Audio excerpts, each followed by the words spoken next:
Live हूँ।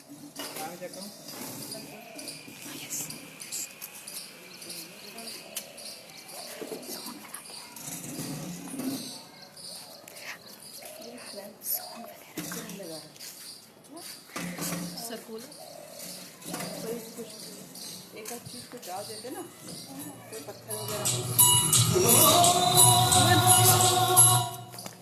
मैं देखती हूँ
जनगण मन अधिनायक जय हे भारत भाग्य विधाता। पंजाब सिंध गुजरात मराठा द्राविड़ उत्कल बंगा। विंध्य हिमाचल यमुना गंगा उज्जल जलधि तरंगा। तव शुभ नामे जागे, तव शुभ आशीष मांगे। गाहे तव जय गाथा, जनगण मंगलदायक जय हे भारत भाग्य विधाता। जय हे जय हे जय हे जय जय जय जय हे।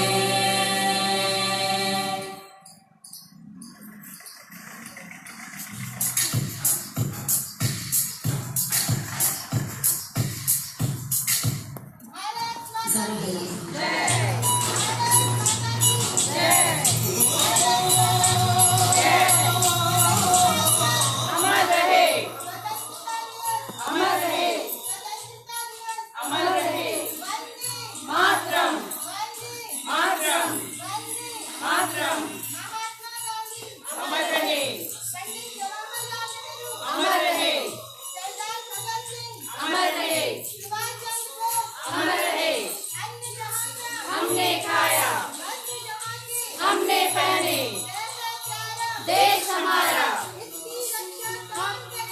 हम करेंगे, हम करेंगे, हम करेंगे। तन से करेंगे, मन से करेंगे, धन से करेंगे। बापू बापू बापू, सत्य अहिंसा प्रेम महान। सत्यवादी, आशावादी, चरित्रवादी, परोपकार, निर्विकार, चमत्कार। सबके तारे हम रखवाले। जय हिंद।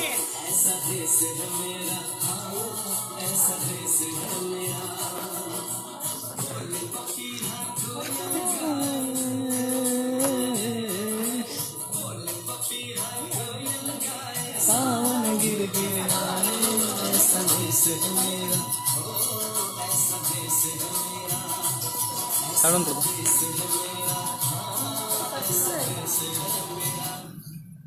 आज हुआ था नया सवेरा, रूढ़ हुआ था अंधकार का डेरा। जब हाथ में तिरंगा आता है, आजाद होने का गर्व कराता है।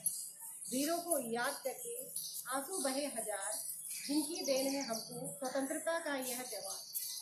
सिर झुका के है उन शहीदों को मेरा नमन, जिनके लिए खुद जान से प्यारा था उनका वतन। सुप्रभात। रिस्पेक्टेड मैम, मेरे स्टाफ मेंबर्स, समस्त अभिभावकगण और मेरे प्यारे बच्चों, आप सभी को स्वतंत्रता की 75वीं वर्षगांठ की हार्दिक शुभकामनाएं। आज ही के दिन 15 अगस्त सन 1947 में हमारा देश अंग्रेजों की गुलामी से एक लंबे समय के बाद आज़ाद हुआ था। ये आज़ादी हमें उपहार स्वरूप नहीं मिली है। इसको पाने के लिए हमारे देश के बहुत से वीरों ने अपने प्राणों का बलिदान दिया। इन नेताओं में सरदार भगत सिंह, वल्लभ भाई पटेल, अशफाक उल्लाह खां आदि प्रमुख थे। 1857 में हमारे स्वतंत्रता की पहली लड़ाई लड़ी गई। 1857 में जब पहली लड़ाई लड़ी गई तो यह रानी लक्ष्मीबाई, तात्या टोपे और नाना साहब के नेतृत्व में लड़ी गई। भले ही यह युद्ध सफल नहीं हो पाया, लेकिन इसके बाद जगह जगह स्वाधीनता के लिए संघर्ष होने लगा। ये ही वह पहला युद्ध था जिससे लोगों में देश प्रेम लोगों के मन में अपार रूप में उमड़ गया और जगह जगह हमारे देश में छोटे छोटे और बहुत सारे नेताओं ने आज़ादी के लिए संघर्ष स्टार्ट किया, जिसमें से महात्मा गांधी प्रमुख थे। महात्मा गांधी ने असहयोग आंदोलन, चौरी चौरा, नमक सत्याग्रह और भारत छोड़ो आंदोलन, इस तरह के बहुत से आंदोलन किए। गांधी जी ने हमें अहिंसा के मार्ग पे चलते हुए देश को आज़ाद करवाने का निर्णय उठाया और उसको 15 अगस्त सन 1947 में हमारा देश उनके प्रयासों से आज़ाद हो गया। आज भारत चारों ओर प्रगति कर रहा है, चाहे वो खेल का क्षेत्र हो, प्रौद्योगिकी का क्षेत्र हो, विज्ञान का क्षेत्र हो, सभी क्षेत्रों में हमारे देश ने अभूतपूर्व उन्नति की है।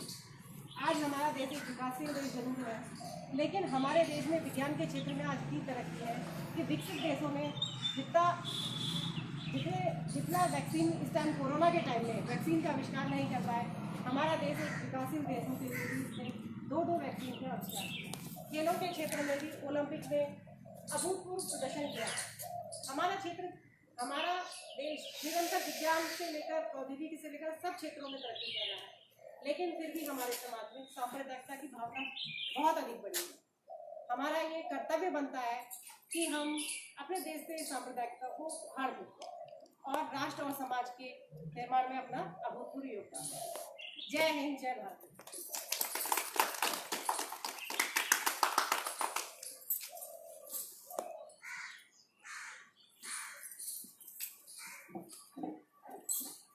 भारत माता की जय। भारत माता की जय।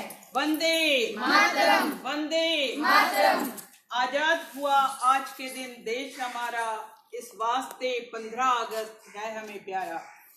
आदरणीय अभिभावक गण, समस्त लिटिल एंजल्स स्टाफ मेंबर्स और मेरे प्यारे बच्चों, आज आपको 75वें स्वतंत्रता दिवस की हार्दिक शुभकामनाएं। 15 अगस्त सन 1947 का दिन भारत के इतिहास का सबसे गौरवशाली दिन रहा है, क्योंकि इसी दिन हमारे देश के न जाने कितने वीरों ने अपने प्राणों की आहुति दी और हमें ब्रिटिश हुकूमत से आज़ाद कराया तथा हमें इस प्यारे झंडे को फहराने का अवसर दिया। तो मैं सबसे पहले अपने उन वीर शहीदों को श्रद्धा नमन करती हूँ, साथ ही सरहद पर डटे हुए अपने फौजी भाइयों का अभिवादन करती हूँ और गर्व करती हूँ उस वीर जवान पर जिसने ओलंपिक में स्वर्ण पदक जीतकर आर्मी का ही नहीं बल्कि विश्व का नाम रोशन किया और एक ऐसा इतिहास रच दिया कि जिस समय वह बहुत ही ऐतिहासिक पल था, जिस समय टोक्यो में भारत का तिरंगा लहरा रहा था और जनगण मन की धुन बज रही थी। विजयी विश्व तिरंगा प्यारा, झंडा ऊंचा रहे हमारा। अपने झंडे को सैल्यूट करते हुए मैं आपको आज झंडे के विषय में ही कुछ बताना चाहूँगी, क्योंकि अभी आपकी मैम ने आपको काफ़ी कुछ बता दिया है, तो मैं फ्लैग के बारे में ही आपको बताऊँगी। हमारा राष्ट्रीय ध्वज तिरंगा हमारे देश की आन बान शान और शहीदों के सम्मान का प्रतीक है। हमारा राष्ट्रीय ध्वज शोक में आधा झुका होता है। हमारे राष्ट्रीय ध्वज जब भी फहराया जाता है तो बहुत सम्मान के साथ फहराया जाता है। यह सूर्योदय से सूर्यास्त तक फहराया जाता है। राष्ट्रीय ध्वज कभी भी किसी भी वस्त्र के रूप में, रुमाल हो, तकिया हो, इसके रूप में उपयोग नहीं करना चाहिए। कुछ महत्वपूर्ण लोगों के अलावा हमारे राष्ट्रीय ध्वज को किसी भी वाहन में लगा नहीं होना चाहिए। हमारा राष्ट्रीय ध्वज हमारे देश की आन है, हमारे देश की बान है। इसको बनाने में हमें कई बार विचार विमर्श करना पड़ा और अंत में पिंगली वेंकैया आंध्र प्रदेश के, जिन्होंने इस राष्ट्रीय ध्वज को निर्माण किया और हमें एक ऐसा अवसर दिया जिससे हम इस राष्ट्रीय ध्वज को फहरा सकें। पिंगली वेंकैया जी को नमन करती हूँ। पहले हमारे देश में यूनियन जैक यानी इंग्लैंड का झंडा फहराया जाता था। 15 अगस्त सन 1947 को यूनियन जैक को उतारा गया और भारतीय झंडे को ऊपर ले जाया गया। वह पल हमारे भारतवासियों के लिए बहुत ही गौरवशाली पल था। हमारा अंत में पिंगली वेंकैया जी को नमन करते हुए मैं यही कहूँगी कि देश के लिए वफादार होना ही सबसे बड़ी देशभक्ति है। देश की धरोहर की रक्षा करना, देश की सुरक्षा करना, देश को सम्मान देना, कानून का पालन करना और आपसी प्रेम से रहना, मतभेद भुलाकर सब लोग प्रेम से रहें, यही सबसे सच्ची देशभक्ति है। अतः मैं सभी से यही कहूँगी कि अपनी आज़ादी, एकता और अखंडता को बनाए रखने के लिए हमें मिलजुल कर रहना चाहिए और छोटे बड़े जो भी हो सके वो काम देश हित में होने चाहिए। जैसे अभी कोरोना में बहुत ज़्यादा हमें कमी हो गई थी कि हम ऑक्सीजन की कमी के कारण पता नहीं कितने लोग काल कलवित हो गए थे। तो हमें चाहिए कि हम किसी भी अवसर को न चूकें और ज़्यादा से ज़्यादा वृक्ष लगाएं, ज़्यादा से ज़्यादा पौधे लगाएं, जिससे हमें ऑक्सीजन की प्राप्ति होगी। जंगे आज़ादी में हमको मिल के आना चाहिए। जय हिंद के नारों से दुनिया को जगाना चाहिए। याद है झांसी की रानी, याद है टीपू महान, क्या वो डायर का जमाना भूल जाना चाहिए।